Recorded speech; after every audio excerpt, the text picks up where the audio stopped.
अब हम अपना स्टार्ट कर रहे हैं पार्ट 9 और पार्ट 9 में भी क्या है फुल फ्लेज क्वेश्चंस। अब इसमें हमने क्या करना है बेसिकली, इसमें हमें ना फोकस करना है कि ये लास्ट पार्ट है क्वेश्चंस का। यही क्वेश्चंस आएंगे हर दिन पेपर में, तो इनको अच्छे से प्रैक्टिस कर लियो। ऐसे ही टाइप में आएंगे, बस नंबर चेंज हो जाएंगे, कहीं पे कुछ एक्स्ट्रा आ जाएगा। बाकी ये सब ओवरऑल सेम रहेगा, ठीक है। अभी मैं स्टार्ट कर रही हूँ ये क्वेश्चन। 2 क्वेश्चन है, 3 क्वेश्चन है इस वीडियो में भी मैक्स, और फिर लास्ट जो 10th पार्ट है ना हमारा, उसमें एक बैलेंस शीट का एक्सट्रैक्ट होगा, फिर वो करेंगे बस। और फिर ये शेयर्स चैप्टर जो सबसे बड़ा चैप्टर माना जाता है वो कंप्लीट हो जाएगा।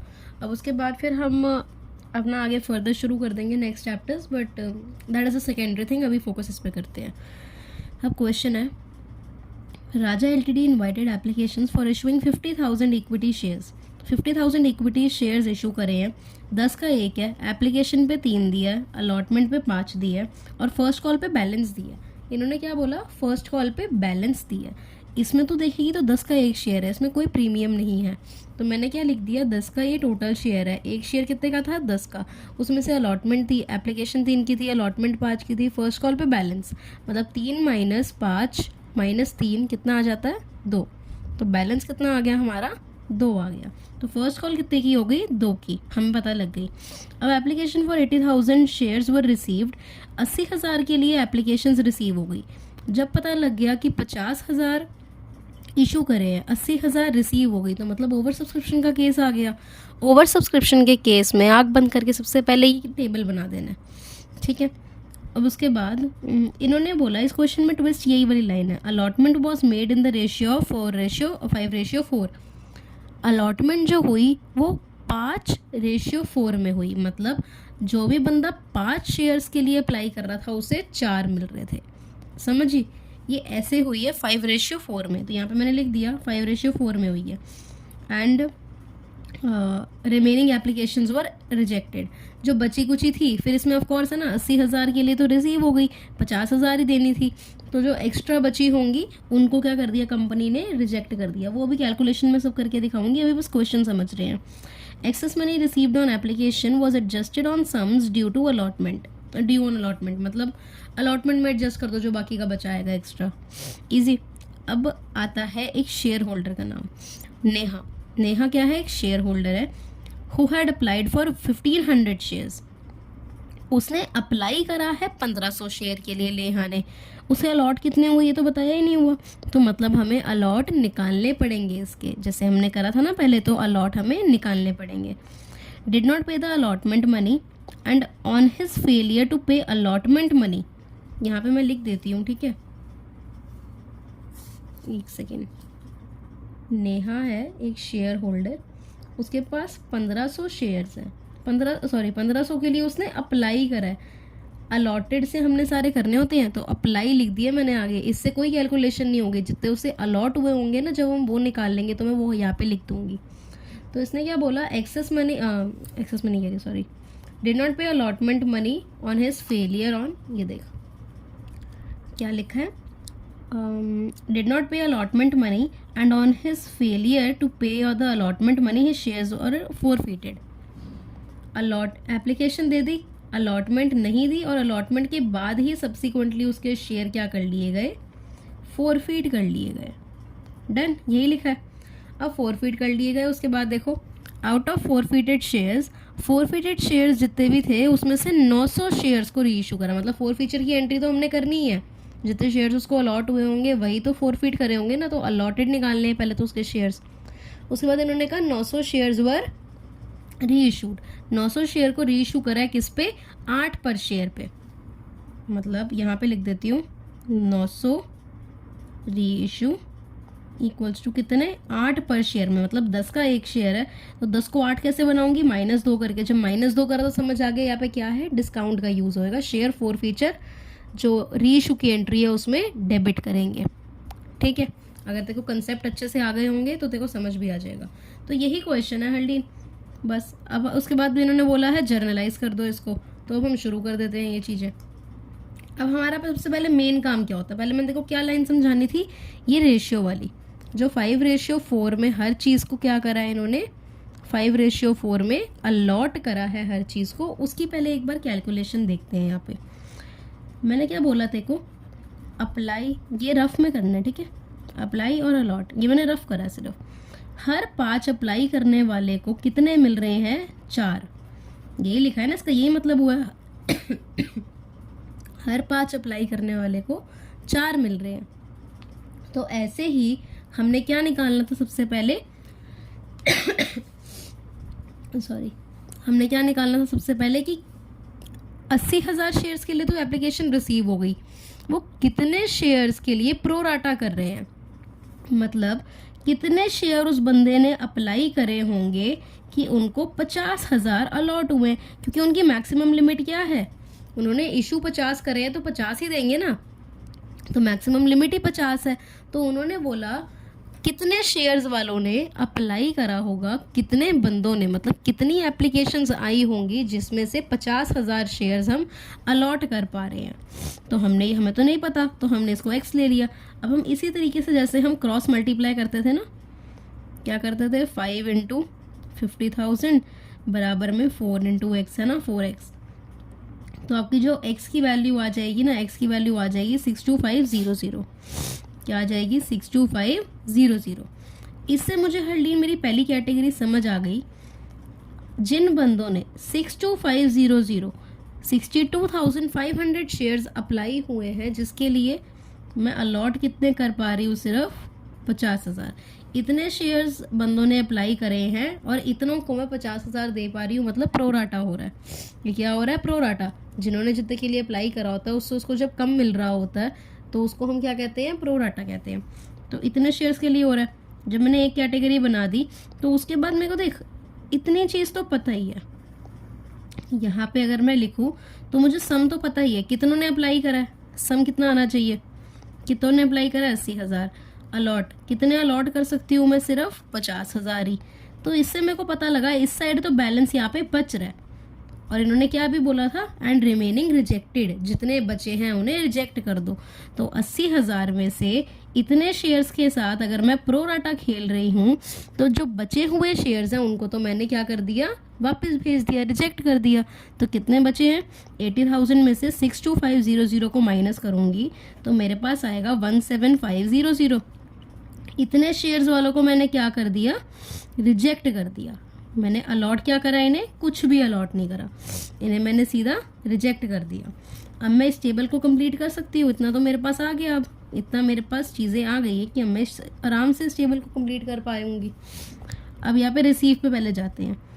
रिसीव पे हम कैसे लिखते हैं हरलीन, ये जो अलॉटेड वाला अमाउंट है, मतलब अप्लाइड वाला अमाउंट है 62500 इंटू में उसको क्या करते हैं, एप्लीकेशन मनी से मल्टीप्लाई, उसको करेंगे तो कितना आ जाएगा मेरा 187,500। ठीक है। अब सिमिलरली मैं 17500 को 3 से मल्टीप्लाई करूँगी तो आ जाएगा 52500। ठीक है, ये आ गया। अब उसके बाद 2 भी रिसीव्ड, कितने रिसीव्ड होने चाहिए थे, 50,000 अप्लाई अलॉट करे हैं तो 50 को 3 के हिसाब से 1,50,000 आने चाहिए थे। और माइनस मतलब 0, नील के हिसाब से 3 से तो नील ही आना चाहिए। जब कोई अलॉट ही नहीं करा तो पैसा क्यों आएगा भाई। अब बैंक में, अब पहले इसको कर लेते हैं। इसको मैंने क्या कहा था, इन्होंने क्या कहा था कि अलॉटमेंट में एडजस्ट कर देना, तो रिफंड तो कुछ भी नहीं करना, ये रिफंड का होता है कॉलम, रिफंड कुछ नहीं करना, तो अलॉटमेंट में क्या कर देंगे, एडजस्ट बचा हुआ 37500 माइनस करेंगे ना, तो 37500। और 52500 में से कोई भी मतलब माइनस इसमें से कुछ नहीं करना, तो कितना बचा 52500। और इसे हमने अगर कुछ अलॉट नहीं करा तो हम इसका पैसा अलॉटमेंट में कैसे एडजस्ट कर सकते हैं, उनको रिफंड करेंगे। डन। अब इसकी बस यहाँ पे टोटलिंग कर ले। नेहा वाला भी केस है, वो इसके बाद करते हैं। जो नेहा एक शेयर होल्डर थी, ये वाली, तो यहाँ पे पहले देखते हैं हम। अब इसकी टोटल क्या आ गई, इसकी टोटल आ जाएगी 240,000, इसकी आ जाएगी आपकी 150,000, इसकी आ जाएगी 52500, इसकी आ जाएगी 37500। डन। अब एक नेहा है ना हरलीन, नेहा, मैंने क्या बोला इसमें कि 1500 के लिए अप्लाई करा था उसने, और हमें एक कैटेगरी क्या पता है, अप्लाई और अलॉटेड वाले की रफ वर्क है। क्या करा था, हर 5 अप्लाई करने वाले को कितने मिल रहे थे, 4। तो नेहा ने अगर 1500 अप्लाई करे हैं तो उसे कितने मिले होंगे, हमें तो नहीं पता। उन्होंने ही क्या लिखा है, 1500 अप्लाई करे हैं, हमें क्या पता अलॉट कितने हुए हैं। तो सेम क्या करना है, क्रॉस मल्टीप्लाई। तो क्रॉस मल्टीप्लाई आप जब करोगे इसको तो आपके पास आ जाएगा, x की वैल्यू आ जाएगी आपके पास 1200। ठीक है, मतलब अगर हर 5 को 4 मिल रहे हैं तो नेहा ने अगर 1500 के लिए अप्लाई करा है तो उसे कितने मिल रहे हैं, 1200। अब उसको हम क्या करेंगे, टेबल में पुट कर देंगे। अप्लाई उसने कितने के लिए करा था, नेहा ने 1500 के लिए, मिल कितने रहे हैं, 1200। अब रिसीव के लिए कौन सा आता है, अप्लाइड को मैं एप्लीकेशन से मल्टीप्लाई करो। 1500 इंटू में 3 करोगे तो क्या आएगा आपका, हाँ 1500 को आप जब 3 से इंटू करोगे तो आपका आएगा 4500। 12 को 3 से मल्टीप्लाई करोगे आपका आएगा 3600। डन। रिफंड तो कुछ भी नहीं करना क्योंकि इससे प्रोराटा ही हुआ है ना, रिफंड तो हम नहीं करेंगे। अब हम क्या करेंगे, अलॉटमेंट में एडजस्ट, 4500 में से 3600 माइनस करेंगे तो आएगा 900। और ये चीज़ हरलीन क्या याद रखनी है अच्छे से, जो ये वाला अमाउंट आता है, ये वाला, इससे हमारा 2 काम होते हैं जो मैंने प्रीवियस वीडियो में बताया था। 4 फीचर में ये प्लस होता है, अलॉटमेंट में ये माइनस होता है। 4 फीचर में ये प्लस होता है और अलॉटमेंट में ये माइनस होता है, ये अमाउंट। ठीक है, इसके साथ एक कैलकुलेशन आती है, वो क्या होती है ये हमें पता ही है, जो मैं इसको और वीडियोस में करती आ रही हूँ कैलकुलेशन। हम क्या करते थे, हम पहले रियल अमाउंट इसका कितने अलॉट हुए हैं शेयर इसको। चल अगर मैं अभी ये ना कराऊँ, पहले मैं तेरे को एंट्रीज करा के ना सिंपल तरीके से कराती हूँ, वरना अभी तो थोड़ा ना कंफ्यूज हो जाएगी कि ये क्या कर दिया अचानक से। ठीक है, तो अब यहाँ पे मैं 1200 लिख दूँ, 1200 लिख दूँ ना, कि 1200 उसको अलॉट हुए हैं और अप्लाइड तो हटा देती हूँ। उसको अलॉट कितने हुए हैं, 1200। अप्लाइड तो मैंने इसलिए लिया था ताकि मेरे दिमाग में आ जाए कि मैंने यहाँ पे गलत लिखा हुआ है, तो 1200 लिख दिया। डन, यही चीज़ है। अब मैं क्या करती हूँ, पहले एंट्रीज कर लेती हूँ, एंट्री के बाद तेरे को दिखाती हूँ, वरना टाइम ऐसे फिर जाता ही है। देख अब मैंने यहाँ पे क्या लिख दिया, एप्लीकेशन की एंट्री, अलॉटमेंट की एंट्री और फर्स्ट कॉल की एंट्री। तो एप्लीकेशन की एंट्री में देखते हैं, मैंने क्या बताया था, क्या लिखते हैं हम, रिसीव्ड वाला अमाउंट, यही आता है ना। और अलॉटमेंट में थोड़ा ट्विस्ट आता है, बाकी तो सारा ऐसे ही होता है, इजी। ये 240 आ गया। उसके बाद क्या बताया था, यहाँ पे लिख के शेयर कैपिटल, बैंक अलॉटमेंट वगैरह लिख के सारा अमाउंट ऐसे नीचे उतार देते हैं। 240, 150, 52500, 37500। तो 240, 150, उसके बाद 52500, उसके बाद 37500। डन है ना, ये हमारा होगी, ये एप्लीकेशन की एंट्री तो हमारी डन है। अब उसके बाद क्या आती है हमारी सेकेंड एंट्री, ये हमारी आती है अलॉटमेंट की। तो अलॉटमेंट पे सबसे पहले आपने क्या लिखना होता है, जो रियल अमाउंट है आपका यहाँ पे पहली एंट्री में, ये वाली में वो आता है। कितने शेयर्स थे, 50,000। 50,000 के हिसाब से अलॉटमेंट कितने की है, 5 की। तो 50,000 इंटू में 5 कितना होता है, 2,50,000। तो 2,50,000 ड्यू करा हुआ था किसने, कंपनी ने, कि हमें कितना मिलेगा, 2,50,000 मिलेगा। पर जब रिसीविंग का टाइम आता है, रिसीविंग की एंट्री होती है, तो जो 2,50,000 है उसमें से पहले तो कितना नहीं मिलेगा कंपनी को, ये वाला अमाउंट जो अलॉटमेंट में एडजस्ट हो चुका है इन शेयर होल्डर्स का।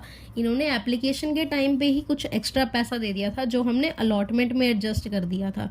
तो ये वाला जो एडजस्टेड अमाउंट था, इसको भी ये अब अलॉटमेंट के टाइम तो नहीं मिलेगा, एप्लीकेशन पे मिल चुका है, तो माइनस क्या कर देंगे, 37500। ठीक है, अब इसके बाद एक और चीज़ इसमें माइनस होती है, जब भी तेरे पास शेयर होल्डर्स का नाम आ जाए ना, कि हाँ ये शेयर होल्डर है, इसने ये नहीं दिया या वो नहीं दिया वगैरह वगैरह आ जाए, एक सेकेंड यार सॉरी, जब भी हमारे पास आ जाए ना कि इसने शेयर होल्डर ने ये नहीं दिया वो नहीं दिया, तो हमारा क्या होता है, एक काम होता है हमारे पास कि हमें एक और माइनस करनी होती है चीज़। और वो चीज़ क्या होती है हमारी, देख जैसे मैंने यहाँ पे ब्लैंक खाली छोड़ा था ना, ये अब समझाती हूँ। जैसे हम करते थे, अब 900 तो उसका अलॉटमेंट में एडजस्ट हो गया है, 900 इस नेहा का अलॉटमेंट में एडजस्ट हो चुका है। पर कायदे से क्या है कि उसका अलॉटमेंट पे ड्यू अमाउंट इन रियल कितना था। अगर उसको 1200 अलॉट हुए हैं तो 5 के हिसाब से, अलॉटमेंट की बात कर रही हूँ इसलिए 5 ले रही हूँ, अलॉटमेंट के हिसाब से उसे कितना मिलना चाहिए था हरलीन? उसे मिलना चाहिए, उसको देना चाहिए था अलॉटमेंट पे 6,000, बट उसने तो दिया ही नहीं है ना, अलॉटमेंट ही नहीं दी नेहा ने। तो यहाँ पे जब उसने 6,000 अपने क्या करे, नहीं दिए, और फिर हमने देखा, फिर जो नेहा आई है वो कहती है कि मैंने एप्लीकेशन के टाइम पे कुछ फालतू पैसा दिया हुआ था, वो तुमने कहा था, कंपनी को आके बोलती है, वो तुमने कहा था तुम अलॉटमेंट में एडजस्ट कर दोगे। तो अलॉटमेंट में हमने कहा चल ठीक है, फिर हमने इसमें से माइनस क्या कर दिया, 900। 900 माइनस क्यों कर दिया? क्योंकि 6,000 उसने देने थे और 900 वो ऑलरेडी पहले ही दे चुकी थी, तो मैंने 900 हटा दिए। तो अब कितना अमाउंट मेरा बचता है यहाँ पे, 5100। मतलब ये उसका क्या है अब, रियल एरियर। इसका नाम बता रही हूँ मैं बस, इसका नाम है रियल एरियर। मतलब अब जो अलॉटमेंट पे रियलिटी में, रियल में बचा है वो ये है, ठीक है। और अब यहाँ पे ये जो हमारा ये वाला अमाउंट होता है, ये वाला अमाउंट ही हम कहाँ से माइनस करते थे, अलॉटमेंट में से। तो कितना माइनस होगा, इतना तो नहीं आएगा ना पैसा, ये जो बचा पैसा है ये तो नहीं आएगा, जो उसने फालतू अलॉटमेंट में दे दिया था वो, मतलब एप्लीकेशन के टाइम पे अलॉटमेंट के लिए दे दिया था उसने कुछ फालतू पैसा, तो वो तो कंपनी ने ऑलरेडी जब्त कर लिया। अब साथ साथ कंपनी क्या कह रही है, हमने वो भी जब्त कर लिया, और जो अब तुम्हारा ये अमाउंट है, अब कंपनी कह रही है तो हमें चलो मिलना ही नहीं है, तो अलॉटमेंट से घटाओ, अलॉटमेंट से माइनस करो।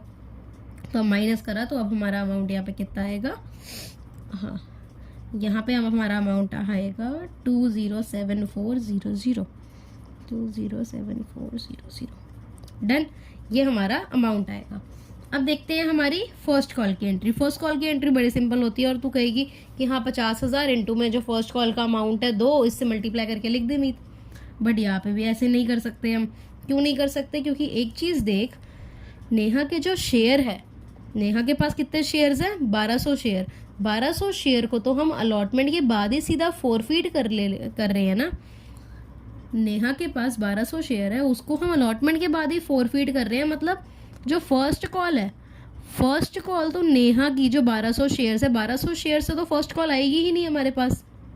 सोच के देख, अगर तू उसके शेयर पहले ही अलॉटमेंट पे ही सारे फोरफीट कर ले रही है, उसके बाद तू कह रही है कि जो फर्स्ट कॉल पे आना है तेरे पास पैसा, वो तेरे को तू कह रही है 50,000 के हिसाब से, शेयर्स के हिसाब से आएगा। बट 50,000 शेयर्स में से जो तू 1200 शेयर्स है वो तो तूने ऑलरेडी अलॉटमेंट के टाइम पे ही फोरफीट कर लिए है ना। वो तो मतलब उसका कोई अब काम ही नहीं है फर्स्ट कॉल में, वो तो कुछ देगी ही नहीं। तो 50,000 में से 1200 को जब आप घटाओगे तो आपके पास कितने शेयर्स आते हैं, 50,000 में से कितने को घटाना है, 1200 को घटाना है, आपके पास कितना आएगा, 48800। ठीक है, इतने आपके पास अब जो शेयर्स है, इतने शेयर्स से अब पैसा आएगा फर्स्ट कॉल पे। फर्स्ट कॉल पे कितने शेयर से पैसा आएगा, इतने शेयर्स से। इनसे 50,000 से नहीं आएगा, क्योंकि माइनस हमने जो 1200 शेयर्स जिसके पास थे उसको फोरफीट ऑलरेडी अलॉटमेंट के बाद ही कर लिया।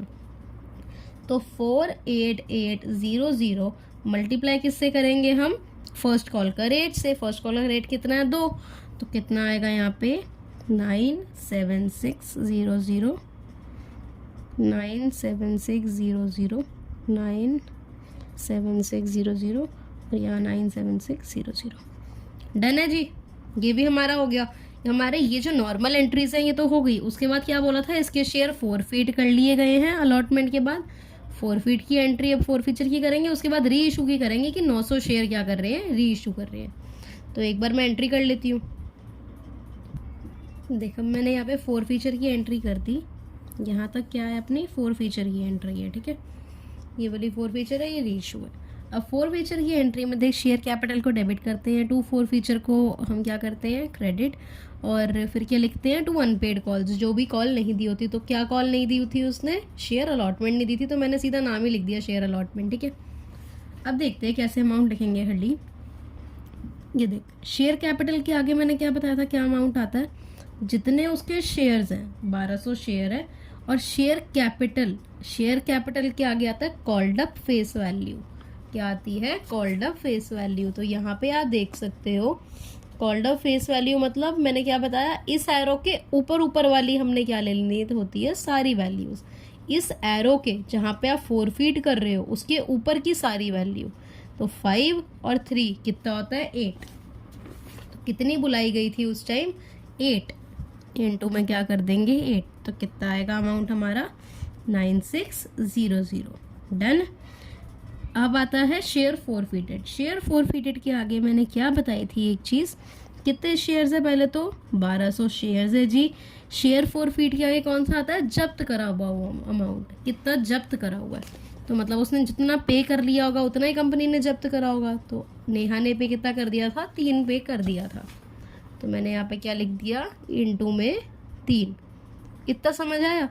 अब उसके बाद मैंने क्या थे कोई चीज़ बताई, नेहा का जो हमने टेबल बनाया था इसको हम फोर फीचर में प्लस करते हैं, अलॉटमेंट से माइनस करते हैं। फोर फीचर में प्लस करते हैं, अलॉटमेंट से माइनस करते हैं। तो ये जो 900 का अमाउंट है, 900 को मैंने क्या कर दिया, यहाँ पे फोर फीचर में प्लस कर दिया, और अलॉटमेंट से माइनस करना था तो मैंने पहले यहाँ पे माइनस लिख दिया। अब अलॉटमेंट के आगे अमाउंट भी देख ले, 1200 तो शेयर्स है, अलॉटमेंट कितने की थी हमारी, 5 की थी। अब अलॉटमेंट 5 की है तो 5 से मल्टीप्लाई। ठीक है जी, ये कैलकुलेशन होनी है। 1200 को 3 से मल्टीप्लाई करके उसमें 900 जोड़ दो तो आएगा आपका 4500, और 1200 को 5 से मल्टीप्लाई करके उसमें से 900 माइनस कर दो तो आएगा 5100। ठीक है, सिंपल। अब हमारी ये हो गई, तो अब हम रीइशू की भी एंट्री कर लेंगे। Bank account debit, share four feature. अब कहेगी शेयर फोर फीचर क्यों आ गया, क्योंकि 10 - 2 इसी पे हो रहा था ना, 8 पे रीइशू हो रहा था, तो 10 - 2 करते थे। -2 करेंगे तो मतलब डिस्काउंट है। जब डिस्काउंट दे रहे होते हैं तो हम क्या लिखते हैं, शेयर फोर फीचर को डेबिट करते हैं। अब उसके बाद देखो, bank account debit, bank account में हमारा कौन सा आता है, जो जितने की भी पे रीइशू हो रहा है। पहले तो कितने शेयर्स हम रीइशू कर रहे थे, 900 शेयर्स। कितने शेयर्स रीइशू कर रहे थे हम, 900। देखा, सॉरी मैंने वीडियो ना पॉज करी थी एक्चुअली, तो ना ये देख। अब बैंक अकाउंट में आगे हमारे क्या आता है, जितने शेयर्स रीइशू हो रहे हैं उसके साथ में कितने का वो रीइशू हो रहा है। 8 का रीइशू कर रहे हैं तो 8 लिख दिया। इसके आगे आएगा 7200। और share four feature, share four feature के आगे क्या आता है, 900 तो शेयर्स है जो रीइशू हो रहे हैं, इनटू में कितने का डिस्काउंट मिल रहा है। फोर फीचर स्टेट क्या करता है, सिग्निफाई करता है डिस्काउंट, तो इनटू में 2 करेंगे, तो इनटू में 2 करेंगे तो हमारा आ जाएगा 1800, तो ये लिख दिया। अब शेयर कैपिटल के आगे क्या आता है, रियल वैल्यू। 900 के अगर 900 शेयर्स हैं तो एक की इसकी रियल वैल्यू कितनी है, 10, तो यहाँ पे आ गया आपका 9000। डन है। अब शेयर फोर फीचर की जो हमारी दूसरी एंट्री होती है रीइशू की, इसमें हम क्या करते हैं, कैपिटल रिजर्व में ट्रांसफ़र करते हैं। तो अब अगर मैं कैपिटल रिजर्व में यहाँ पे कितना लिख दूँ, यहाँ पे मुझे क्या करना पड़ेगा, पहले तो वो सोच, 1200 शेयर्स थे इफ़ यू रिमेंबर। 1200 शेयर्स के जब हम फोरफीट करते हैं तो हमारे पास कितना अमाउंट आता है, 4500। सब्सिक्वेंटली अगर मैं 900 शेयर्स को फोरफीट करती तो मेरे पास कितना अमाउंट आता, ये मुझे निकालना पड़ेगा। तो कैसे निकालते हैं हम, 4500 अपॉन में 1200 इनटू में कितने शेयर्स हैं, 900। डन। अब ये करेंगे तो क्या आएगा मेरा, 3375। 3375 से यहाँ पे मेरी क्या होगी कैलकुलेशन, यहाँ पे मेरी 4500 से कैलकुलेशन नहीं होगी। 4500 में से मैं माइनस कर दूँ, नहीं होगा। क्यों, क्योंकि हमारे कम रीइशू हो रहे हैं। तो 3375 माइनस में मेरे को पता लग गया यहाँ पे माइनस करना पड़ेगा कि रीइशू की पहली एंट्री में शेयर फोर फीचर को डेबिट करा है, जो सिग्निफाई करता है कि डिस्काउंट मिल रहा है। ठीक है, तो कितने का डिस्काउंट मिल रहा है, 1800 का, वो माइनस कर दिया तो कितना आया हमारे पास, 1575। डन। तो ये हमारा पूरा क्वेश्चन कंप्लीट हो गया। ऐसे ये हमारा एक क्वेश्चन हुआ है। अब हम अपने ना नेक्स्ट क्वेश्चन पे चलते हैं। देखो अब हमारे पास सेकंड क्वेश्चन है। हमारा सेकंड क्वेश्चन में क्या है, KLNM LTD invited applications for issuing 1 lakh shares, मतलब 1 लाख शेयर वो इशू कर रहे हैं। 10 का एक है एट अ प्रीमियम 2 रुपीज़, मतलब 12 का इशू कर रहे हैं, 10 + 2। अब उसके बाद आता है अमाउंट पेबल कैसे, एप्लीकेशन 3, अलॉटमेंट 4 और फर्स्ट कॉल 3। एप्लीकेशन पे है इंक्लूडिंग प्रीमियम 1 रुपये, मतलब 2 की एप्लीकेशन होगी तो +1, तो 1 करेंगे, 1 रुपीज़ का प्रीमियम है। तो अब अलॉटमेंट है आपकी 4 की, तो इंक्लूडेड प्रीमियम मतलब 3 + 1, और फर्स्ट कॉल पे कोई प्रीमियम नहीं है, नॉर्मल 3 है, इक्वल्स टू, फिर मैंने टोटल लिख दिया 12, 10 + 2। ठीक है। अब उसके बाद आता है applications for 1,90,000 share were received. तो मतलब अब मेरे को पता लग गया कि मैंने 1,00,000 शेयर्स क्या करे थे मैंने 1,00,000 शेयर्स इशू करे थे और मेरे पास एप्लीकेशंस कितने की आ गई, 1,90,000 की। तो मेरे को ऑफ कोर्स प्रोराटा करना पड़ेगा, क्योंकि 1,90,000 मतलब ओवर सब्सक्रिप्शन। जैसे ही ओवर सब्सक्रिप्शन मेरे सामने आया, मैंने क्या बना लिया, टेबल बना लिया। अब यहाँ पे आगे बढ़ते हैं। इन्होंने कैटेगरी 1 ऐसे डब्बे में यहाँ पे मुझे दिखाई दी। मतलब कैटेगरी 1 क्या है, जो 50,000 के लिए अप्लाई कर रहा है उसे 40,000 मिल रहे हैं। जो 50,000 के लिए अप्लाई कर रहा है उसे क्या मिल रहे हैं, 40,000। और जो 1,00,000 के लिए अप्लाई कर रहा है उसे मिल रहे हैं 60,000। ये थोड़ा बहुत टेढ़ा होकर लिखना पड़ रहा था कि इस पे आए ना हाथ, ठीक है। तो यही हो रहा है, मैंने लिख दिया। अब उसके बाद इन्होंने क्या बोला, आगे ये क्वेश्चन पूरा कंप्लीट नहीं हुआ। आगे ये क्वेश्चन है, ये जो रजत है, रजत क्या है, एक शेयर होल्डर है बिलोंगिंग टू कैटेगरी 1। मतलब वो कैटेगरी 1 में बिलोंग करता है। मतलब 50 के लिए अप्लाई करोगे तो 40 मिलेंगे। ऐसे ही सेम केस रजत का होगा। Who had applied for 2500 shares. अब कैसे लिखना है हमें, यहाँ पे मैंने लिखा है ना, तो हमने क्या लिखा, 50,000 अप्लाइड, 40,000 अलॉटेड। फिर अप्लाई कितने के लिए अप्लाई कर रहा है रजत, 2500 अप्लाइड, और यहाँ पे अलॉटेड के नीचे x। फिर क्रॉस मल्टीप्लिकेशन ऐसे अभी करेंगे। अब उसके बाद फेल टू पे the allotment money. Allotment money नहीं दी, मतलब एप्लीकेशन तो दे दी होगी, अलॉटमेंट नहीं दी, एंड फर्स्ट कॉल भी नहीं दी। His share immediately forfeited. First call के बाद ही क्या कर लिया, फोरफीट कर लिए गए शेयर्स। आफ्टरवर्ड्स 1500 शेयर्स वर री इशूड। 1500 शेयर्स को री इशू करा उन्होंने एट 8.5। मतलब 1500 को री इशू करा 8.5 पे। मतलब 10 को मैं 8.5 कैसे बनाऊँ, 1.5 माइनस करके। तो 10 माइनस 1.5 कितना आता है मेरा, 8.5। तो मुझे पता लग गया यहाँ पे माइनस जब आया ना तो री इशू डिस्काउंट पे हुआ है, ठीक है। उसके बाद इन्होंने कहा है बस आप जनरलाइज कर दो इसको, जैसे हम हेल्डिंग करते आ रहे हैं ना, बिल्कुल वैसे ही करते जाएंगे ईजिली। तो जो मेरा यहाँ ये जो चल रहा है, पहले मैं इसे कंप्लीट करती हूँ। एक बार तो यहाँ पे नोटिस कर, टोटलिंग लिख ले। अप्लाई कितों ने टोटल अप्लाई कर दिया था, 1,90,000 ने। अलॉट कितों को मैं अलॉट कर सकती थी, सिर्फ 1,00,000 को ही मैं जो है अलॉट कर सकती हूँ। तो 1,00,000 लिख दिया अलॉट के लिए। अब उसके आगे मैं क्या करती हूँ, मैं यहाँ पे कैलकुलेशंस कर लेती हूँ। 50,000 इंटू में मैं कितना करूँगी, 3। 50,000 इंटू में क्या करूँगी मैं, 3। हाँ हरलीन, मैंने ना अभी एक चीज़ देखी कि ना यहाँ पे एक चीज़ यहाँ पे गलत हुई पड़ी है कि ना क्वेश्चन में ही गलती थी, ठीक है। तो मैं यहाँ पे देखो करेक्ट क्या करवा रही हूँ कि जो हमारी ये चीज़ें हैं ना, ये चीज़ें तो ठीक है, एप्लीकेशन आप कर दो 5 की, क्योंकि मेरा बैलेंस भी मैच नहीं हो रहा था तो मैंने एक बार रीचेक करा। तो ये क्या कर दो, एप्लीकेशन 5 की कर दो, और ऑफकोर्स अगर एक का प्रीमियम है तो 4 की एक एप्लीकेशन होगी। डन, बस इतना चेंज कर दे, बाकी तो ओके है। अब उसके बाद हम आगे करते हैं अपना शुरू। हमने क्या करना था, पहले हम क्या कर रहे थे, कंप्लीट टेबल कर रहे थे। तो 50,000 को मैं किससे मल्टीप्लाई करूँ हरलीन, कि जो मेरा यहाँ पे रिसीव्ड आ जाए। मैं 50,000 को 5 से मल्टीप्लाई करूँगी कि मेरा यहाँ पे 30 आ जाए। यहाँ पे प्रीमियम को तो हम लेंगे क्योंकि एक की एप्लीकेशन कितने की हमें वो रियल रेट चाहिए होता है। तो 50,000 इंटू में 5 करेंगे तो कितना आएगा जी, 2,50,000। सेम क्या करेंगे, 1,00,000 को हम किससे करेंगे, 5 से करेंगे। तो हमारे पास कितना आ जाएगा, 5,00,000। अब 40,000 को हम 5 से करेंगे तो हमारा आएगा 2,00,000, और 60,000 को 5 से करेंगे तो हमारा आएगा 3,00,000। ये ठीक है। अब एक चीज़ यहाँ पे देख, एक चीज़ की गड़बड़ी है। 1,90,000 का टोटल है जिन्होंने अप्लाई करा, तो 1,50,000 तो बन रहे हैं ये। और इन्होंने तो नहीं बोला रिमेनिंग को रिजेक्ट कर दो, बट हमें पता है कि अगर रिमेनिंग है तो उन्हें रिजेक्ट करना होता है। तो थर्ड कैटेगरी में क्या आ जाएंगे, रिमेनिंग कितने बचे अब, 1,90,000 में से 1,00,000 और 50,000 को माइनस करोगे तो आपके पास आएगा 40,000।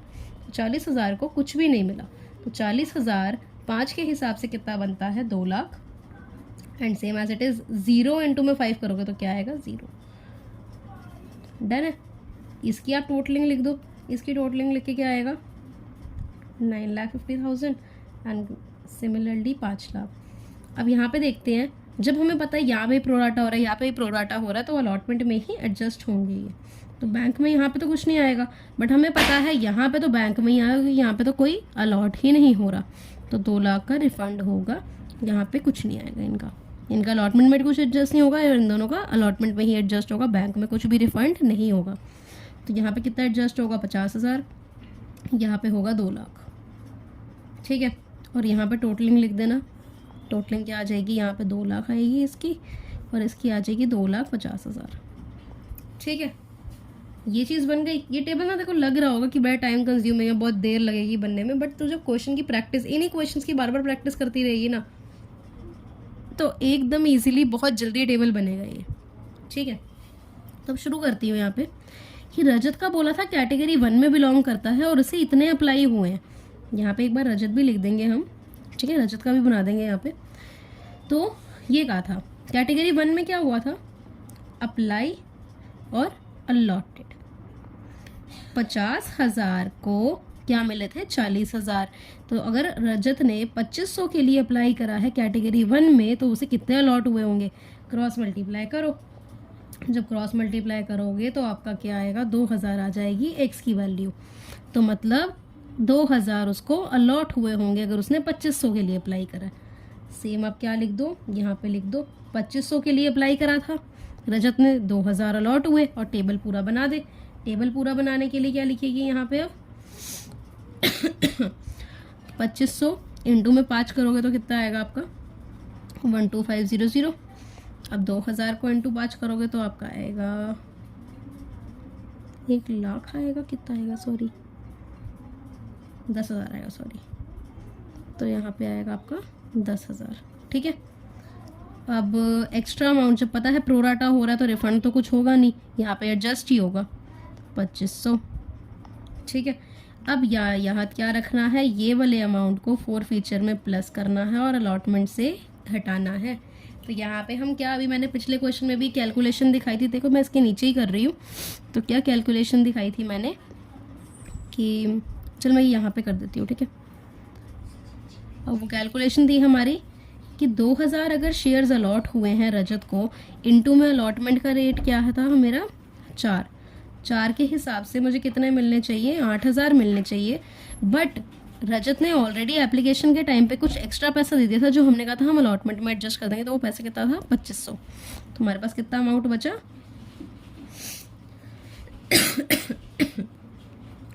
5500। तो ये मेरा क्या आता है, ये मेरा आ जाता है रियल एरियर। जो मेरा रियल एरियर, जो उसका, जो रजत का रियल एरियर है, मतलब जो उसने अब अलॉटमेंट के टाइम पे इतना पैसा देना था बट उसने नहीं दिया, तो ये पैसा है वो, ये जो मैं अलॉटमेंट से माइनस करना पड़ेगा ना, वो ये करेंगे। और 4 फीचर की एंट्री में तो ये प्लस होगा 4 फीचर में, और ये वाला अमाउंट अलॉटमेंट में ही माइनस होगा। इतना क्लियर हो गया। जब ये चीज़ें क्लियर हो गई ना तो बहुत ईजी है। अब एंट्रीज कर देती हूँ मैं एक बार, फिर हमारा ईजीली क्वेश्चन हो जाएगा। देखा, अब यहाँ पे मैंने एंट्रीज लिख दी, एप्लीकेशन, अलॉटमेंट और फर्स्ट कॉल की, 4 फीचर और रीइशू की नेक्स्ट पेज पे करेंगे। अब ये शुरू करते हैं। पहले एप्लीकेशन में क्या आता है, ये वाला अमाउंट बताया था ना, ओवर सब्सक्राइब्ड में हमेशा ये वाला अमाउंट यहाँ पे आएगा। तो 95000, 950,000। अब यहाँ पे क्या बताया था, 950 से यहाँ तक का अमाउंट सारा यहाँ पे टेपना है, 950,000। फिर आता है आपका 5 लाख, फिर आता है आपका 2 लाख। नहीं, ये गलती कर दी मैंने, सॉरी। यहाँ पे नहीं आएगी ये चीज़, ठीक है ना, यहाँ पे ये चीज़ नहीं आएगी। यहाँ पे मैं तेरे को बताती हूँ क्या आएगी। ये मेरे से भी गलती होगी, तेरे से भी हो सकती है, तो एकदम ध्यान से देखियो। बैंक के आगे आएगा आपका 2 लाख, ठीक है। बैंक के आगे आपका क्या आएगा 2 लाख, और 250 अलॉटमेंट के आगे आएगा। इतना क्लियर हुआ हरलीन। अब यहाँ क्या था, 5 लाख आना चाहिए टू बी रिसीव्ड, बट हमने 5 लाख को तोड़ के लिखना है इन दोनों में। अब देख, अगर 1 लाख शेयर्स को, 1 लाख शेयर्स है अगर हमारे, 1 लाख शेयर्स को मैं क्या कर रही हूँ यहाँ पे, अब अगर 1 लाख शेयर्स हैं, 1 लाख शेयर्स को शेयर कैपिटल के आगे आती है हमारी फेस वैल्यू। तो एप्लीकेशन की फेस वैल्यू मेरी क्या है 4, तो यहाँ पे आएगी 4 लाख। उसके बाद 1 लाख शेयर्स हैं, 1 लाख शेयर में एसपीआर, एप्लीकेशन में एसपीआर प्रीमियम कितने का है 1 का, इंटू में 1 करूँगी तो कितना आएगा यहाँ पे 1 लाख आएगा।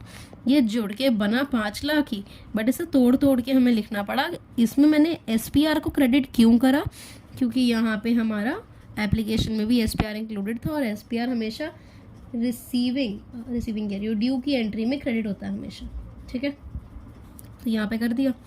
उसके बाद जब एप्लीकेशन की एंट्री हो गई, फिर अलॉटमेंट पे चलते हैं। अलॉटमेंट में क्या है, शेयर्स कितने थे हमारे पास, 1 लाख शेयर्स है, इंटू में अलॉटमेंट कितने की है, 4 की है, तो इंटू में 4 करूँगी तो मेरे यहाँ पे आएगा 4 लाख।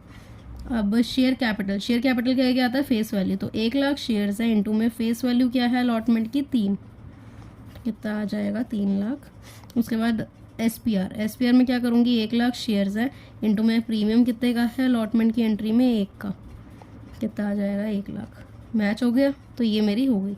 यहाँ पे मैंने ड्यू की एंट्री में SPR को क्रेडिट भी करा है यहाँ पे, तो याद रखियो क्यों, क्योंकि यहाँ पे अलॉटमेंट की मैंने देखा अलॉटमेंट की साइट में मेरा यहाँ प्रीमियम भी इंक्लूडेड है। अब बैंक अकाउंट, जब मुझे रिसीव हो रहा है तो मैंने क्या देखा, जब ओवर सब्सक्रिप्शन का केस है ना, तो ऐसे ही लिखना है रिसीविंग में कि 4 लाख अगर आपको आना चाहिए था, उसमें से पहले तो जो ये अमाउंट है, जो 2,50,000 कंबाइंड करके अलॉटमेंट में ऑलरेडी एप्लीकेशन के टाइम पे मिला हुआ है, तो वो हमारा नहीं आएगा, जो अलॉटमेंट का है अलॉटमेंट के टाइम पे नहीं आएगा, क्योंकि वो एप्लीकेशन के टाइम पे ही आ चुका है।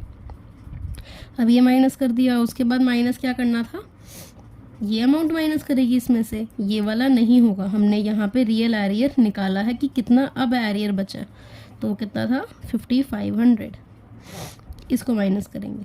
अब जब इसे माइनस करेंगे तो हमारे पास आएगा 144500, यहाँ पे भी 144500।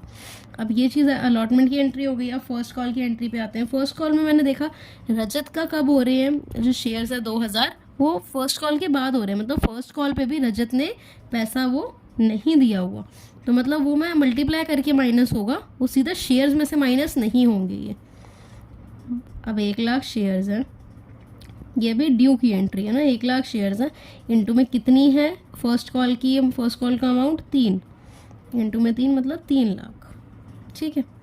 अब बैंक अकाउंट में देखते हैं, 3 लाख तो मेरे पास आना चाहिए था, बट मैंने क्या देखा यहाँ पे कि जो रजत के पास 2000 शेयर्स है, रजत ने फर्स्ट कॉल नहीं दी, तो रजत ने 2000 शेयर के हिसाब से 3 से मल्टीप्लाई करके 6000 जो है वो मेरे पास क्या है, वो मेरे पास जो फर्स्ट कॉल की रिसीविंग के टाइम पे नहीं आया। तो जब मैं इसे माइनस करूँगी तो मेरे पास क्या आएगा, एक सेकेंड, मेरे पास क्या आएगा यहाँ पे 29400, तो यहाँ पे 294,000, ठीक है। जब ये चीज़ मेरे पास आ गई, अब यहाँ पे देख, जब मेरे पे ये भी हो गई है, मेरे पास एप्लीकेशन, अलॉटमेंट और फर्स्ट कॉल तीनों की एंट्री रेडी है। अब मुझे सिर्फ किसकी करनी है, 4 फीचर और री इशू की, तो मैं 4 फीचर और री इशू की कर देती हूँ। यहाँ पे मैंने 4 फीचर की अब एंट्री कर दी है। 4 फीचर में क्या था, शेयर कैपिटल को डेबिट करना है, SPR को मैंने यहाँ पे डेबिट करा। SPR को मैंने डेबिट यहाँ पे क्यों करा, क्योंकि मैंने देखा कि रजत ने एप्लीकेशन दी पड़ी है जिसमें प्रीमियम इंक्लूडेड है, बट जो अलॉटमेंट है जिसमें प्रीमियम इंक्लूडेड है वो नहीं दी। जब तक उसने ये वाली दी हुई है एंट्री जिसमें प्रीमियम इंक्लूडेड है, जब उसने दे दिया प्रीमियम तो उसे हमने नहीं कंसिडर करना, बट जब हमने जो देखा कि उसने नहीं दिया प्रीमियम जहाँ पे, उसको हमने इंक्लूड कर लेना है। इस करके मैंने SPR को वहाँ पे लिखा। और फिर एंट्री तो पता ही है कि जो 2 शेयर फॉरफिटेड, और जो उसने कॉल्स नहीं दी, जैसे 2 अलॉटमेंट और 2 फर्स्ट कॉल, मैंने देखा उसने अलॉटमेंट और फर्स्ट कॉल नहीं दी, तो मैंने उनका नाम लिख दिया। और नाम लिखेगी तो ज़्यादा अच्छा लगता है, बाकी मर्जी है, अनपेड कॉल लिखना है, कॉल्स इन एरियर लिखना है। तो यहाँ पे मैंने तो अलग अलग करके दिखाना था ना, तो ओवर सब्सक्रिप्शन के केस में मेक श्योर करिए कि तो अलग अलग ही लिखे नाम। तो यहाँ पे देखते हैं कितने शेयर्स थे रजत के पास, 2000 शेयर्स थे, ठीक है। 2000 इंटू में शेयर एप्लीकेशन क्या है, कितना आता है, रियल अमाउंट, मतलब कॉल्ड ऑफ फेस वैल्यू। तो यहाँ पे चेक कर ले कितनी called off face value, arrow के ऊपर से सारी वैल्यू ले लेनी है। तो 3 + 3 कितनी हो गई आपकी, 3 + 3 कितनी है, 6, 6 + 4 10। तो हमारी कॉल्ड ऑफ फेस वैल्यू 10 है। हम कॉल्ड ऑफ फेस वैल्यू में प्रीमियम को इंक्लूड नहीं करते हैं, ठीक है। कॉल्ड ऑफ फेस वैल्यू में प्रीमियम को इंक्लूड नहीं करते, इस करके 10 लिया। यहाँ पे मेरा कितना आ गया, 20,000 आ गया। अब यहाँ पे मैंने देखा 2000 शेयर और प्रीमियम, मैंने SPR 2 ना ले लियो इसमें SPR को, क्योंकि जब उसने जो वाला प्रीमियम दे दिया है जिस अलॉटमेंट जिस कॉल का, वो हमें इंक्लूड नहीं करना, उसने जहाँ का नहीं दिया है वहाँ का इंक्लूड करना है। तो उसने अलॉटमेंट का नहीं दिया, अलॉटमेंट पे कितना था हमारा, 1 था प्रीमियम, तो हम प्रीमियम को 1 ही लेके चलेंगे इसमें। तो यहाँ पे आया 2000। उसके बाद शेयर फोरफिटेड मतलब उसने कितना पे कर दिया है, तो 2000 शेयर्स थे, उसने कितना पे कर दिया, एप्लीकेशन का उसने 5 पे कर दिया है। बट मैंने क्या देखा कि उसने अगर एप्लीकेशन दी हुई है तो यहाँ पे मेरे को प्रीमियम को कंसिडर नहीं करना। जब प्रीमियम को इंक्लूड नहीं करूँगी तो मेरे पास कितना बचेगा, 4। तो एप्लीकेशन का रियल अमाउंट उसने कितना दिया पड़ा है, 4। ये क्वेश्चंस देख देख के नहीं आएंगे, ये क्वेश्चन की बार बार प्रैक्टिस करनी पड़ेगी। अब यहाँ पे शेयर फोरफीचर है तो ये चीज़ लिख दी। अब यहाँ पे मैंने देखा कि जो मेरा और केस था, इसमें जो मैंने टेबल बनाया हुआ था, जो 2500 है, इसको मैंने फोरफीचर में प्लस करना है, अलॉटमेंट में माइनस करना है। तो प्लस 2500 किस में, फोरफीचर में, और माइनस 2500 किस में, मेरे अलॉटमेंट में। तो 2000 इंटू में मेरी अलॉटमेंट कितनी थी, अलॉटमेंट मेरी है 4 रुपये की, जिसमें से उसने प्रीमियम नहीं दिया। प्रीमियम नहीं दिया तो मतलब मैं प्रीमियम को भी कंसिडर कर लूँगी। तो कितने की बन गई मेरी, ये 4 की बन गई। तो यहाँ पे जब मेरा अमाउंट आएगा, सॉरी इसमें तो 2500 प्लस करना है ना, 2500 प्लस करेंगे तो इसमें तो 1500 आएगा और यहाँ पे आएगा 5500। अब सिमिलरली यहाँ पे 2000 शेयर है और हमारी फर्स्ट कॉल है 3 रुपये की, तो यहाँ पे ये हमारी आ जाएगी 6000। ठीक है, ये वाली मेरी कौन सी एंट्री हो गई, फोरफीचर की। तो फोरफीचर की एंट्री यहाँ पे हो गई। उसके बाद रीइशू की एंट्री है लास्ट, कि 1500 शेयर रीइशू हो रहे हैं कितने में, 8.5 में। तो यहाँ पे देखते हैं कितने शेयर रीइशू हो रहे हैं, 1500 इनटू में कितने में हो रहे हैं, 8.5। वो बैंक के आगे आता है, 8.5 से ही मल्टीप्लाई करना है। तो जब आप करोगे तो आएगा 12750। अब क्या देखना है, फोरफीटेड में कितने का डिस्काउंट मिल रहा है, 1500 शेयर से कितने का डिस्काउंट था, 1.5 का।